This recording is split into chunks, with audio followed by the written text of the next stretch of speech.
Hello amigos, RadiShineAmigo here, welcome to play Spyro the Dragon. In this part we're at Beastmakers. We entered this place last part. Now I'm sorry about the audio problems last part. According to someone in the comment section said it was a bit quiet. And I understand, I did think that it was a bit quieter than usual, and I did turn it up a notch in the program to see if it would help. And apparently it was just a little bit quiet, so hopefully this is a bit better now. Tell me if it is better. I will be getting a new mic eventually, but hopefully it's working now. Gnasty Gnorc is turning our swamp into an electrified junk heap. And it used to be so beautiful. I'm sure it was. I'm sure it was. But what about Gnasty Gnorc? Yeah, just let us know what you think of the audio this time around. So yeah, hopefully it's fixed a little bit. Now, Beastmakers. This level has 300 gems and 2 dragons. And is there any trivia for this level? There is no trivia for this level. However, the enemies are Electro-Gnorcs and Boars. Now, something that I need to go over, which I did not go over for the last few parts, because I kind of forgot.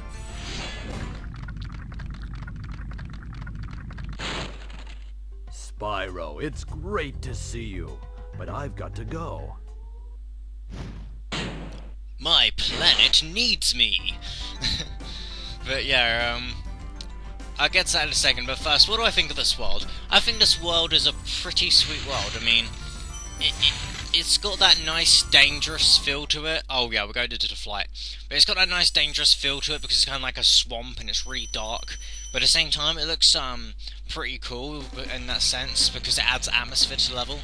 And according to the dragons, it used to be a pretty nice place anyway, so I wonder if there's a Spyro game that shows off what that place originally looks like. Either way, I'd like to see what it originally looked like. So yeah. Now, this flight level, go after the archers and the boats first, and then later on pick off the chests and the aeroplanes. Something I didn't realise until I started recording this is my nose is a bit stuffy, but hopefully that doesn't make my voice come off as any different. But yeah. Yeah, this flight isn't too bad. It did take me a little bit on my first try. Actually, it took me so much that I eventually said, okay, fuck this, I'm putting full concentration in it, put on headphones, I'm like, I'm faced towards the screen, just like, I'm beating this level right now. Yeah, so, this is probably the most challenging one in my opinion. But it's still a lot of fun. And once I know how to do it, you know, it's pretty easy after that. Now, what I was going into earlier is, I never actually brought up the Japanese names for any of the levels. Like, I did it for the first few parts, but after a while I kind of forgot. And I'm sorry about that, but I'm gonna bring up all the ones that I think I missed. If I'm wrong and I missed one out, let me know in the comment section and I'll say it in a future video. But yeah, I think I stopped doing it around about Ice Cavern, so I'm going to start off there and just go forward up to Beastmakers, and then hopefully I'll remember to say it in future for the future levels. Ice Cavern in Japanese is called Slip Cave, and then you got Alpine Ridge, which is called Glide Mountain in Japanese. High Caves is called Fairy Kiss in Japanese. It's a pretty sweet name.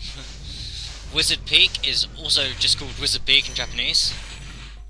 Magic Crafters is called Magic Garden Home. Pretty nice. Beastmakers is called Blah. Sorry.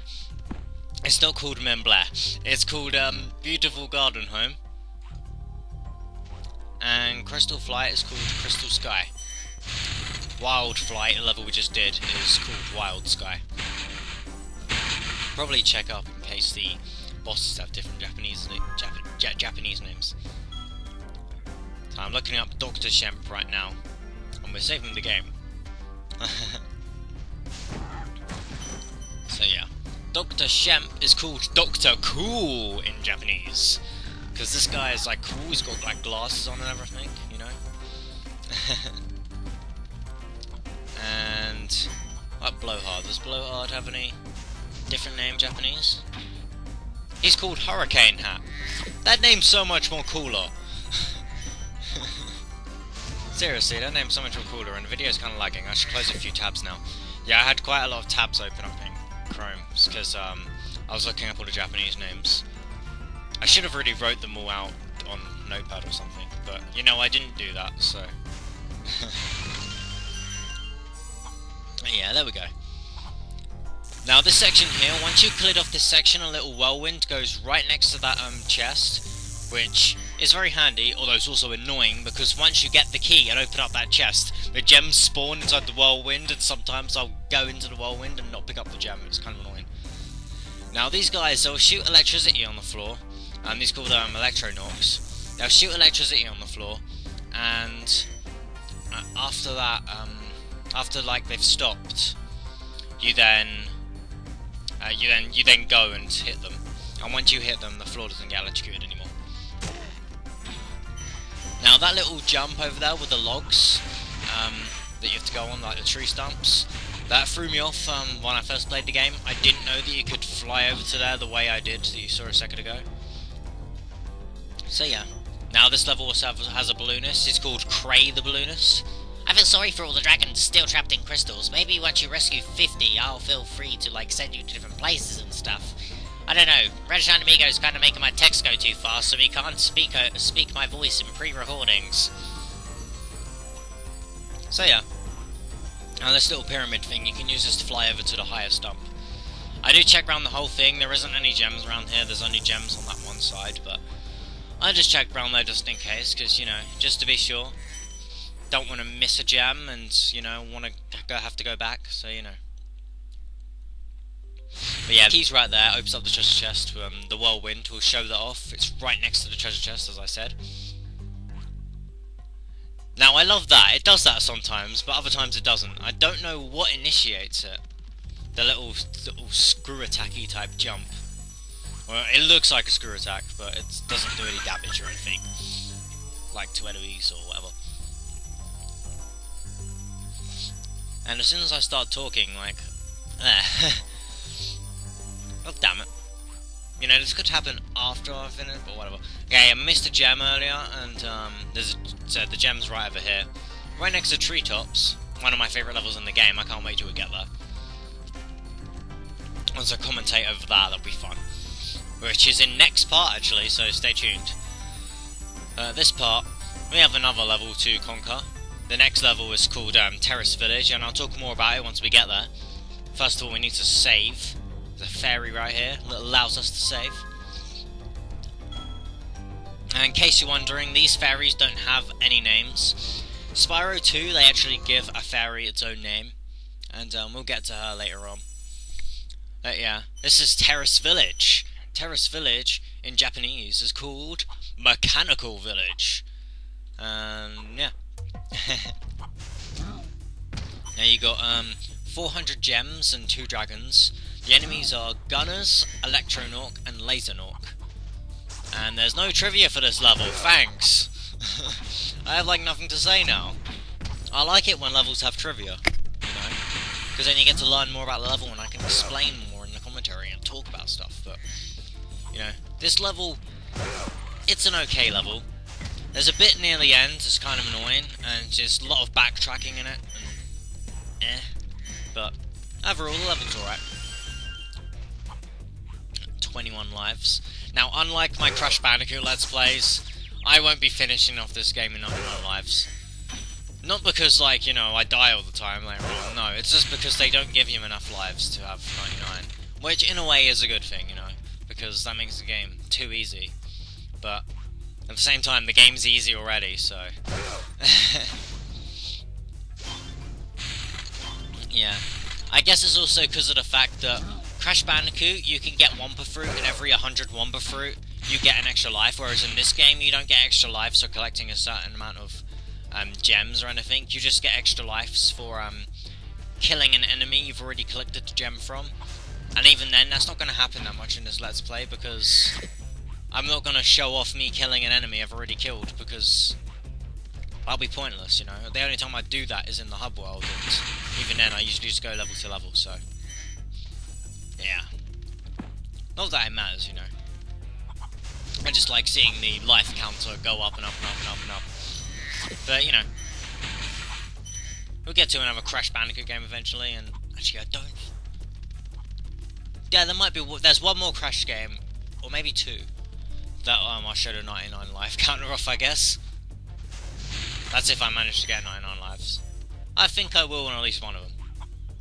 But yeah, most of the other Crash games, they get a little more different with lives. Watch out, Spyro. The Gnorcs in these parts have discovered the power of electricity, and it really stings.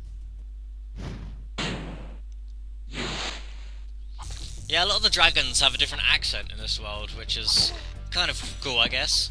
Nice change of pace. Time for a change of pace! Let's play Sonic Generations. But I'll get there. I want to do other Sonic games first. Like Sonic Adventure. Sonic Heroes. Yeah. Need a firework to destroy that crate there, so we'll leave that for now. You want to make sure you destroy these little ones first, because otherwise they'll let you hit the fucking floor and it's annoying.